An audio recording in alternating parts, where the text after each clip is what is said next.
મિત્રો જય શ્રી રામ। આપણે એક લાલભાઈ છે, એમના ફાર્મ ઉપર આવ્યા છીએ।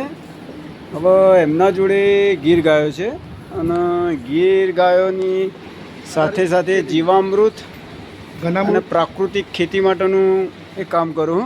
વર્મી કમ્પોસ્ટ અળસિયાથી કરીએ છીએ। અળસિયા વર્મી કમ્પોસ્ટનું બધું ખાતરનું કરતા હોય।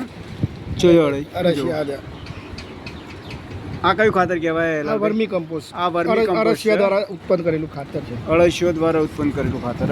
એ જીવામૃતથી તૈયાર કરે ઘનામૃત। ઘનામૃત જીવામૃતથી તૈયાર કરવામાં આવે અને બધી ગીર ગાયોનું જ છે ભાઈ। ગૌમૂત્ર પણ ગીર ગાયનું જ આવે હમણાં જોડે।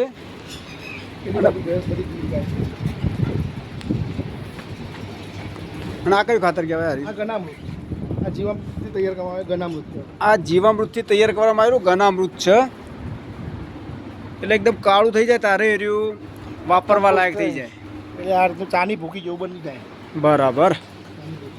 પછી બીજું કેવું લાલભાઈ? 15x15નો ખાડો, એમાં અમે બધું મૂત્ર બધું અમે કમ્પોઝ કરીએ છીએ। હા, હવે 15x15નો ખાડો હોય એની અંદર બધું જ ખાતર ખાતર કમ્પોઝ કરીએ। સોણિયું ખાતર, ગૌમૂત્ર બધું એની અંદર કમ્પોઝ કરવામાં આવે ને એની અંદર સડ એના પછી તૈયાર થઈ જતું ખાતર।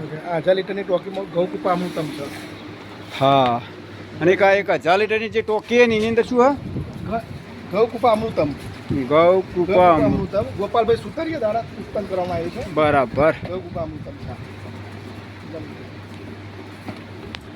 અને આપણે જે મચ્છીની જે દવા બનતી હોય ને પ્રાકૃતિક ખેતી માટે આપણે કે જે પેસ્ટિસાઇડ નોખતા એની જગ્યાએ અમની જોડે એવી દવા પણ છે કે જે મચ્છી હોય, ઈયળ હોય તો આપણે કોઈ પણ પાક હોય, રચકા, બાજરી, જુવારમાં નાખી શકીએ।